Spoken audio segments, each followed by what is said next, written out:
Welcome to the 80/20 Baseball Podcast. Strike! The 80/20 Coaching Masterclass, our weekly get-together where coaches go from new to good and good to great. Mastering the fundamentals and the art of coaching.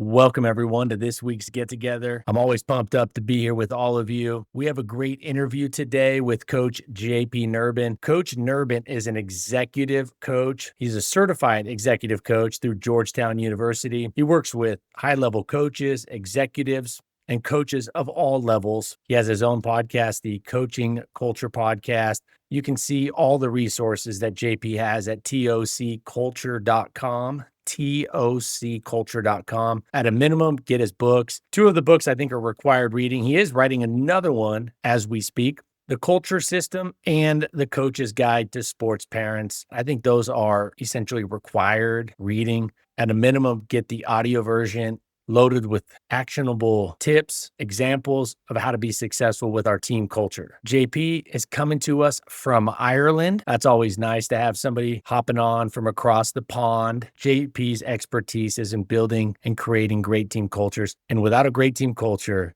you cannot have a great season. You can have a great season without great players, but you can't have a great season without a great team culture, or at least a good team culture. That's a prerequisite. So we're going to talk about how to get there, how to establish that, how to maintain it. This is going to be part one of the interview today, about 30 minutes of it. And the second 30 minutes of the interview will come to you next week in next Tuesday's episode. JP, in today's discussion, is going to explain why we should coach like Costco, why we should stop teaching and start coaching, and why we should choose to care and not worry. So he's going to break those three topics down, discuss it, and really give us the tools and information so we can go out there and be more successful. All right, as we dive into the podcast, keep in mind that the recording room didn't catch all the initial audio. So if it sounds like we're jumping right into it, that's because we are. It cut off the welcome discussion. But sometimes that happens, just like when we're out of practice, we got to improvise, we got to adjust. Sometimes we got to figure things out on the fly. So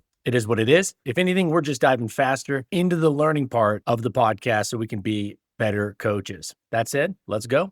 All right, listeners, I am here with JP Nerbun. I am pumped up. JP is somebody that is just a wealth of knowledge on a topic that is paramount. It comes first before everything else. We're going to dive into team culture, building up team culture. And in my opinion, you could lose your best player. You could lose your second, third best player. But if you lose the culture, if you don't have a good team culture, then you are going to you're going to be on the struggle bus for the entire season and your entire coaching career. With that said, JP, how you doing? Fantastic, man. It's been a while, so it's good to connect again. I'm really glad to have you back on, JP. I know you're talking about you got a new book coming out. I'm telling you, if you haven't got JP's books, you're missing out. He's got The Culture System. I've read them cover to cover. I'm not just plugging. I've read them. And then The Coach's Guide to Sports Parents. I'm telling you, that book right there is gold, because the biggest problem I hear from youth coaches nowadays is the parents. The biggest challenge, I should say. We'll have all that information in the show notes and everything. So JP, you're working with coaches all day, every day. You're working with programs, organizations, leadership. You got a great blog on your website, tocculture.com. You got a great blog. You got a great podcast, the Coaching Culture Podcast. But I want to kind of stick with the blog here, just some topics. I want to dive into these a little bit more and give the listeners some tangible things they can go out there and be successful with. So with that said, you had a blog titled Coach Like Costco. I'm a fan of Costco. You have a blog called Coach Like Costco. Can you explain that and kind of dive into that a little bit? How do we coach like Costco?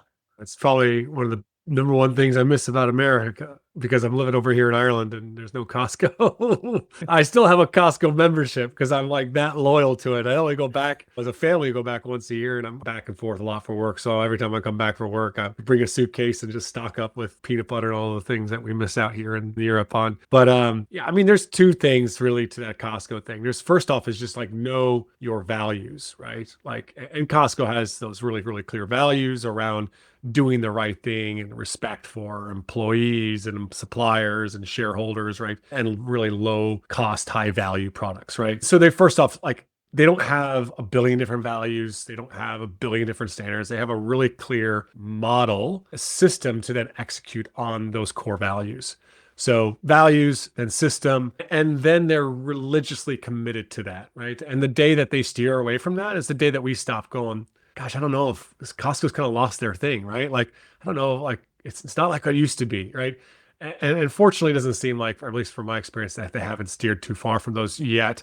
Those organizations do tend to, at some point, start to break down. But from a cultural standpoint, it's just, yeah, knowing yourself and then building a system to drive that is a huge piece. And so when it comes to us as a youth coach or a high school coach, is can we first off know ourselves and deliver on that value? And I think their values are pretty inspirational too, like just huge amount of value, right? Are you just about developing the player? Because you're missing out on developing the person. So the coach that's offering player development and personal development, right? They're delivering a huge amount of value. So we could dig in on those values types of things, but I think that's just the general idea behind it. Interesting. The Costco knows what they need, their goals are, and it keeps them, like you said, steering and driving towards those goals. And I think maybe as coaches, every time we go out to the field, we have to have some of those key goals that we need to be steering toward. If we don't have the compass out, or in today's the GPS out, it's like rudderless. So yeah, they know what they want. One thing that I see Costco doing is they don't have a lot of variety of products. I think at most you'll see is like, say, 2 options for whatever it is, whatever the product is. They have 2 options at the most. And I listened to the CEO talk about why and what they're doing and with that. And I thought having less is more. You go in there, you're not confused. Yeah, let me add to that real quick, just as I think the big thing in that too is like they know who they are and they know who they're not. And I think it's really easy in sports today for a coach to try to be all things to all people. And it's like, no, we're for this athlete. Like we're for athletes that want to go to college, or we're for athletes that want to go play in the pros, or we're for athletes that want to have a really positive experience. Now, you could want to go play college sports and still be here. Just know that we're really catering our experience for the one that just want a real positive experience, maybe playing high school, right? Like whatever it be. Like, so just know who you are as a coach, know who you are as a team. I think that's a really big, important piece of it. Where does the communication of that come into play? So I think it would probably be important, right, to communicate that to parents, prospective players. How do you communicate that? Because if coaches, well, first they have to figure out who they are, like you talked about. But what are some ways, or what are some tips you would recommend on conveying that? Because like you said, you get the kid. I just literally talked to a principal yesterday, a high school principal, and he said there were 2 parents that took their kids out of the school to transfer to another high school because the baseball coach wouldn't do as many tournaments as they wanted, off-season tournaments, not regular season, like off-season fall ball tournaments. So I'm thinking that coach might need to be upfront with players that come in as freshmen. What's your take on that? There's a really good documentary on Netflix called Sisters on Track. It's about these sisters in Brooklyn, New York that are part of a running club, like a youth type running club. There's a great scene in it, probably in the first 20 minutes, where the head of the club, Jean Bell, stands in front of a room full of parents and is very clear in about 60 seconds, even is caught on camera in the documentary. She just says, we are about sending kids to college. If you want your kid in the Olympics, you want them in the pros, then you're in the wrong place. And it talks about how we're the hardest working club in the country. And if you want our things, that's fine. You can go there. But it's just, she's so clear about who they are, their purpose, what they value, and then their expectations. And we expect you as parents to be supporting us by helping to keep an eye on your students' grades and be reporting them back to us. Because if they're not making the grades, they don't get to play. It's a great example of just someone communicating that from the very beginning, then handing this. So we're saying it, we're giving you a document, and then we're asking you to sign that. Like you're agreeing, yeah, this is what we're about here, and you get that. Being proactive with that, I think on all levels and all aspects of coaching and leadership is so important. I think that's really something so useful for youth coaches to utilize. What you're not. I'm glad you brought that up, JP. So what else would you like to share with the listeners? I just think another great organization out there is the Viking Cruises. I don't know if you ever heard them, but like they're really popular, one of the most successful cruise lines. And that's where I actually got that question of who are we not? I remember like looking through some magazine and seeing like Viking Cruises being advertised. And most people, when they advertise all the things that they're offering. Viking Cruises had a piece on their advertisement. It said who we are not. And it was like, we are not about fancy dinners. We're not about casinos. We're not about kids. We're not about XYZ, right? All these things. It's like, I freaking love that, right? Like, they're letting people know, like, don't come here if you want like the casinos. Don't come here if you want the fancy dress up dinners. Don't come here if you want to bring your kids. That's not what we're about. And they're another great organization that's really successful because they're not trying to be all things to all people. So just another kind of example, I think that might resonate with people. And that's funny you say that because my mom, the last 2 Viking cruises they went on, she comes home and she's like telling me about how great the cruise is. And then she throws in this, but if you're looking for one of those cruises, I know you younger people like this is not that. This is not that type of cruise. It's funny that you said that. My mom has literally said that to me 2 times after coming back from Viking cruises and said, it's not this. If you're looking for this, it's not that. Hey, no kids. There are no kids. So you can't bring your kid if you can't take the granddaughter. Love it. Knowing who you are. Yeah, I think that's so important. It gets missed, right? And I'm so glad you brought this up. I think it's natural for us to talk about what we're going to do, but I think it's really important to say what you're not. And so I like to start a season by saying, you know what, if you're looking for a coach that's going to teach you all 50 aspects of youth baseball, I'm not your coach. All right, I'm going to teach you the 20 that are going to bring 99% of the results and success. And if you're looking for a coach that rolls out a new drill every single practice for ground balls, that's not me. So the next topic here you have that I thought would be interesting to cover. I mean, all these would be useful, but I thought this one kind of stood out also. Stop teaching and start coaching. So maybe you could dive into this stop teaching and start coaching topic. It's kind of funny because for years I was like, I'm a coach, and then I started to see myself more as a teacher of the game. But I was reading the book called The Inner Game of Tennis. And so I'm reading The Inner Game of Tennis, and Tim Galway tells a really cool story there where he's a tennis coach, but he can just kind of consider himself more of a teacher. And so one day he's just getting he's just not feeling it. He's not very motivated. He's coaching this guy who is a middle-aged man, and he's struggling with his backhand. And he just can't get the topspin on it. And Galway, rather than actually stopping, instructing, and teaching him, he just keeps throwing the ball. He keeps throwing the ball. He keeps throwing the ball. And all of a sudden, the man fixes the backhand topspin. And he's like, what just happened there? He's like, I didn't tell him to do that, but he just figured it out. And he's like, that's not how this is supposed to work. It's supposed to work whereas this guy shows up, pays me the money, I teach him what he's doing wrong, and then he fixes it. So the next athlete he has coming up, the next tennis player, is a young girl, fundamentals, very, very raw, young player, new player. And he says, rather than teach her all the fundamentals and start at step 1, he said, I'm going to just try to teach or coach in as few words as possible. And so he just kind of just says, here, watch me, hits a few balls, and says, now you do it. That was it. And she does it pretty darn good, starts to follow a few things. He's like, okay, nice. And then he's like, when you're hitting, just pay attention to where the ball hits on the racket. The Galway had observed that she was kind of hitting not in the center of the racket. He just says, pay attention to where you're hitting on the racket. All of a sudden, she starts clustering the shots right in the center of the racket. And so this whole thing of saying less is more, using questions or just sharing little observations with them to actually guide their discovery and their learning becomes this way that Galway teaches. He writes The Inner Game of Tennis. It's not a book about tennis. So the publishers think it's a book about tennis. So they think it's going to sell 20,000 copies. It sounds like, I don't know, something like 10 million now or something ridiculous like that. And not only that, other people outside of sports pick up on it.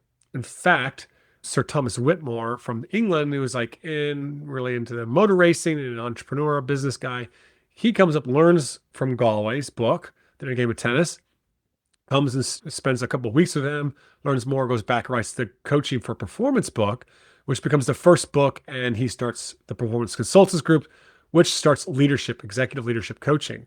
Executive leadership coaching now is a $30 billion business or something outrageous, right? So, and the whole idea is an executive leadership coaching, which I'm a certified executive leadership coach through Georgetown University and the ICF. And when you learn about leadership executive coaching, you're not actually there to give advice. You're there to ask questions, to guide self-reflection. Self-reflection leads to more awareness. Awareness leads to a greater sense of ownership. So when I say stop teaching, start coaching, it's stop telling your athletes, stop telling them to do what to do, stop telling them they need to work harder, and just start asking them. When I saw my son the other day in a match that he was playing, I just said, hey, scale of 1 to 10, how do you feel about your effort right now?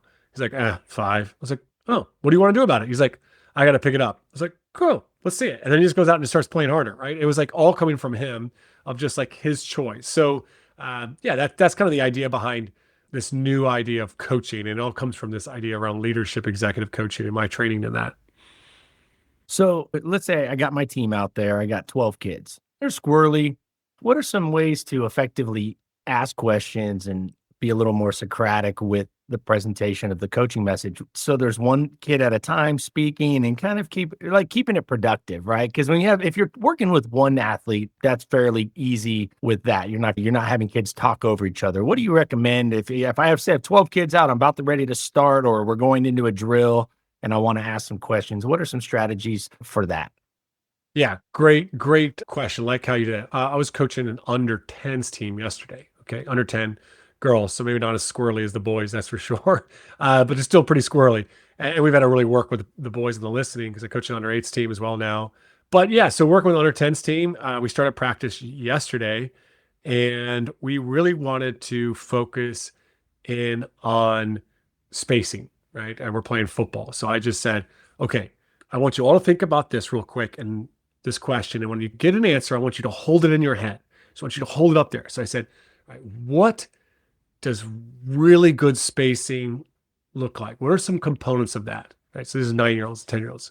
Say, hold in your head. And then I look around, give them like 10 seconds to really think. Right. And we've done this a few times. So they know, like, okay, I actually got to think because he might call on me. And then I'll just look at someone and go, Sally, what you think? Emma, what you think? And they'll pull from them. Like, okay, yeah. So you pull that out of there. And then I'll say, all right, so here's some big things. And these are teaching points. So let's go work on that right now. So we're going to work on these 2 things out of the 5 things you all said. And so we finished practice, and it was a little different. Like, we were actually trying to celebrate or reinforce this message that we've been working on the last month, which is it's a get to, not a got to, right? So you get to practice. We don't have to practice. And so I said, okay, hey, just think, was the best part about practice today for you? Hold in your head. And then I'll just start calling on a few people, right? And they'll be like, just being with my teammates, this and this and that. So we just go on the line. It's just like, it's great. So that's just one way. I just kind of create little different things of just getting people to think, not shout out, give them time to actually think about the question, because there's the person that will have an answer right away. And there's also the person that takes 15 seconds and their answer is probably even better than the person that just wants to shout out right away. So there's a lot of unique ways that you do that. We'll do the self-evaluation thing as well too. If the focus isn't there, the listening's not there, it's like, hey, pull in here. So I want everyone to think about on an effort or your focus, scale 1 to 5, 5 being really locked in. Where are you? Just put in your head, hold there. Okay. Now everybody show real quick. And where are we at? 3, 4, and just everybody puts their hands up. And I'm like, okay, wherever you are, what can you do to raise that right now? Just trying to coach them on their effort rather than teach them, rather than pull them in and say, listen, we're not working hard enough. You guys got to focus if you really care about getting better, and doing that usual speech. I love the questions, getting them involved, but I really like how you present the question by prefacing it. We have this effective strategy, but we also have to lay the groundwork for it. Asking questions to get the ownership, to get the players to buy in and have ownership of the idea so they can go out there and get them thinking, yes, great, but also how can we set up the environment so that procedure, that process can work? Speaking of that, I think I see this with coaches a lot. I see a practice plan detailed out, very detailed. You've seen practice plan. You probably have tons. You probably made hundreds and hundreds or thousands of practice plans in your life. Practice plans, very detailed. We're going to be here in this drill and this drill and this step. They have 10 to 14 steps of the throwing program for baseball. Very few coaches, when I look at their practice plans, have their messages scripted or bulleted. They don't even bullet their coaching pointers, their message, their talk. They have this practice plan that's like 3 pages long, and it's got everything for batting practice, every round, blah, blah, blah, every pitch, but they don't script out the message. What are your thoughts on that? I mean, there's probably a few things. Like, one is I try to clump maybe 3 practices in a row. We're going to really hone in on the same thing. Or maybe not long-term development of the athletes and the team. So the messages, right? Hey, these next 3 practices, we're really locking on. It's a get to, not a got to. We're going to work on these skills, et cetera. So I think there's that aspect. And then when you look at the practice plan, it's like, well, if I want to reinforce it's a get to, not got to, or we really want to work on calling our teammates up, not calling them out. If we really want to focus on supporting our teammates, one of our non-negotiables, right? Our 3 non-negotiables are listen, support your teammates, and try your best. Okay, well, we want to talk about Well, what does trying your best look like? What does it not look like, right? So how do we constantly reinforce that within the drills, right? So how do we come back to those non-negotiables? So it's it should be all over your practice plan. I think probably the thing though that I miss the most out on, I still make a mistake of this often, is I think about what we're going to do, right? Maybe I think about, okay, why are we going to do that?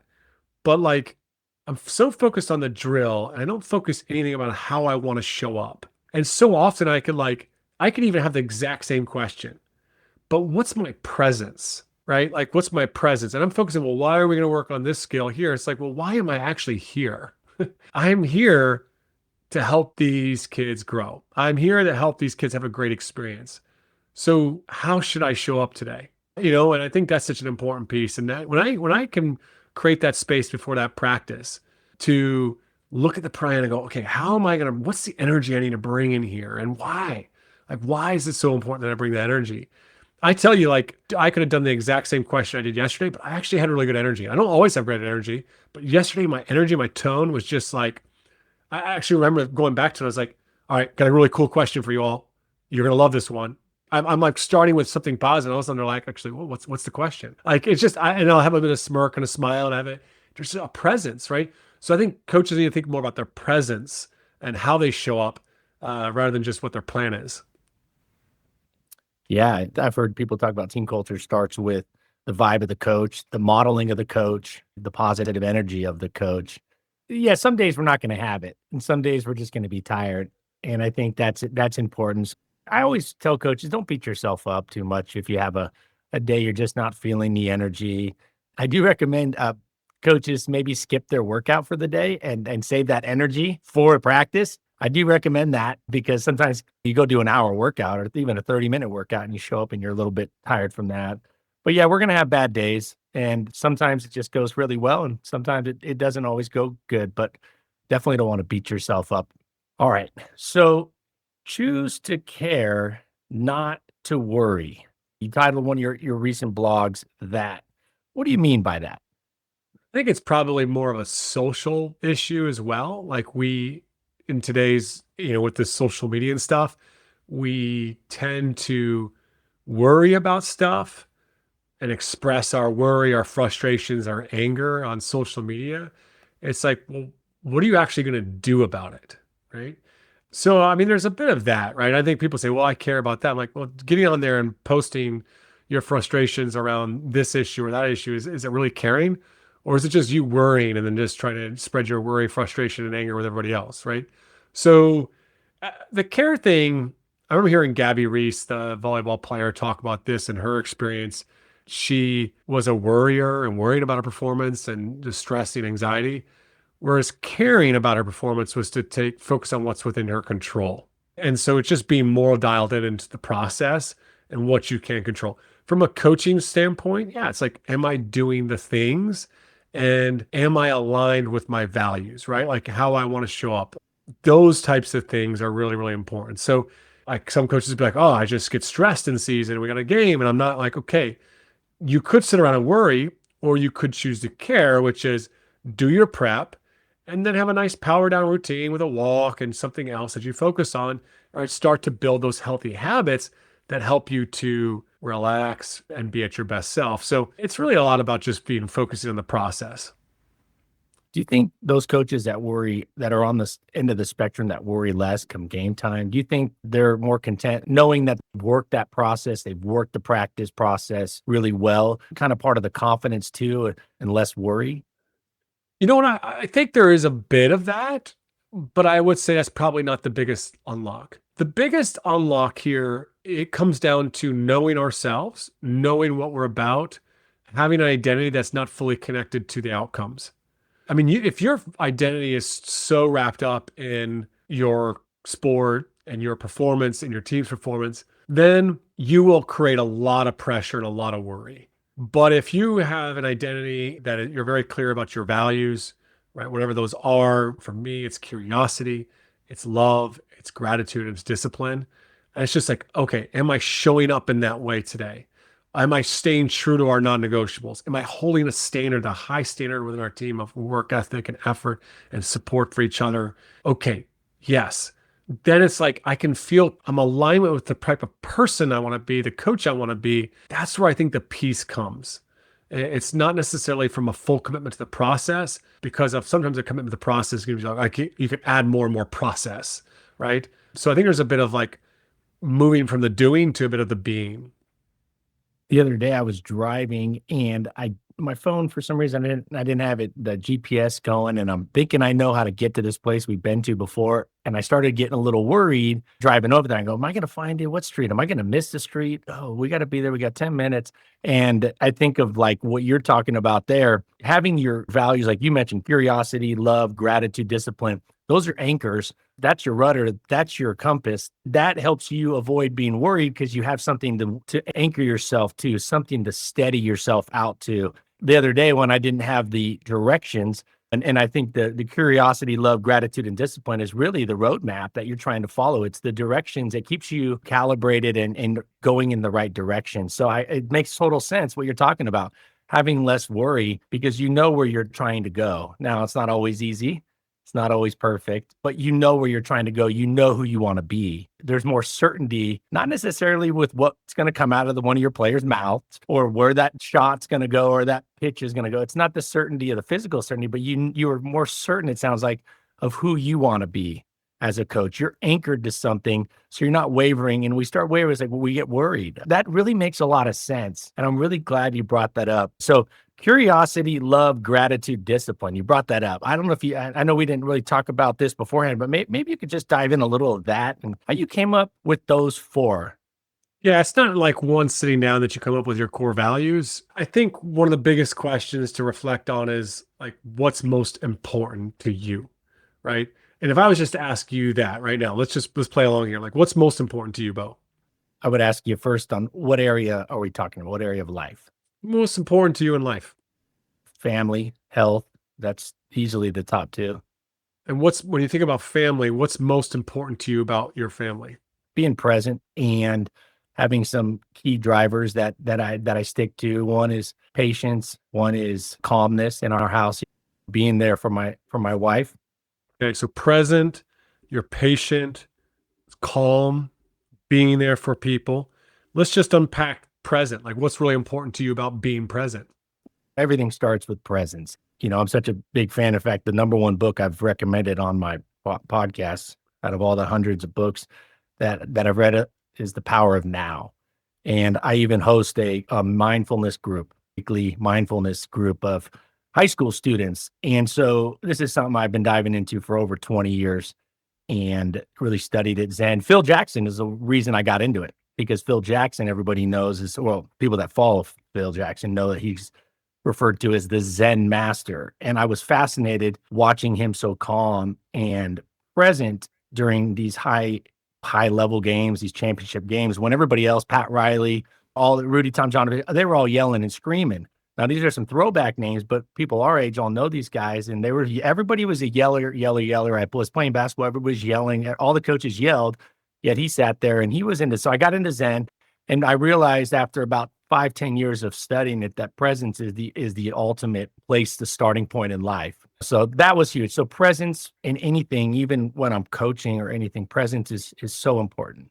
And like, look at the energy that you are bringing right now. Just even that question of like, well, what's important about presence to you, right?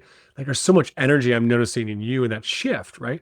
So just by asking the question, what's most important to you, and what's most important about that, and about that, like 3 times, I just pulled the L on your back. First time was family, then it was about presence, and and now we talk about presence and what does that mean to you? It's mindfulness, it's calmness, it's this patience. So that's probably one of your core values, right? Behind me, or I guess, well, on the other side of this camera, I have posters, right? One that represents gratitude, a quote of love from Philippians.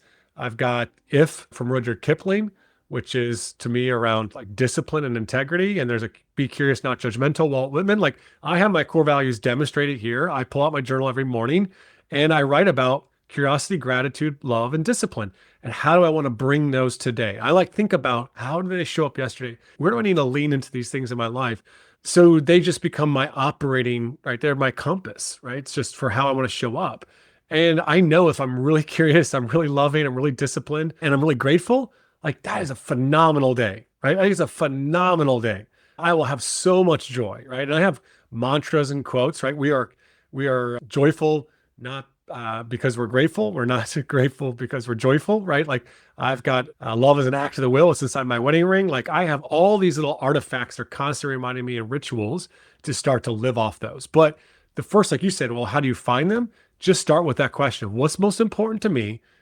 But then pull back the layers, right? Don't do the traditional pull out 100 core values and go, well, which ones resonate with me the most? No, just have someone coach you by just asking you these simple questions and pull back the layers, pull back and really listen to yourself, and you'll find them. All right, that wraps up part 1 of our interview with Coach JP Nerbun. Part 2 coming to you next week. Next week, JP is going to explain how we can motivate our athletes, our players, our team, while also maintaining a positive environment. This is a fragile balance. He's going to explain how to navigate this, how to do this. And he's also going to share where the most likely problem is located when it comes to our team culture, if we have struggles with our team culture. Which team culture issues are very common at every level. So we'll cover that next week. So you got tocculture.com to go check out. Of course, 8020baseball.com is loaded with stuff to elevate your baseball coaching game. It would be really appreciated if you could leave a review for this podcast. That helps get the word out and would be much appreciated. I appreciate all of you. You should be proud of yourself for being a coach. It's one of the best things we can do with our time. So keep doing your thing. It's not always easy, but it's always rewarding. So until next week, let's keep taking care of our health so we can be at our best for our families, be there for our close friends when they need us, and we can be that great coach that we want to be. All right, y'all, take care. And until next week, adios.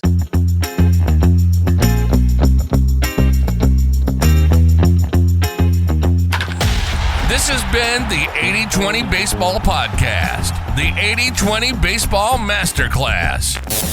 We got this. Now, let's take the field.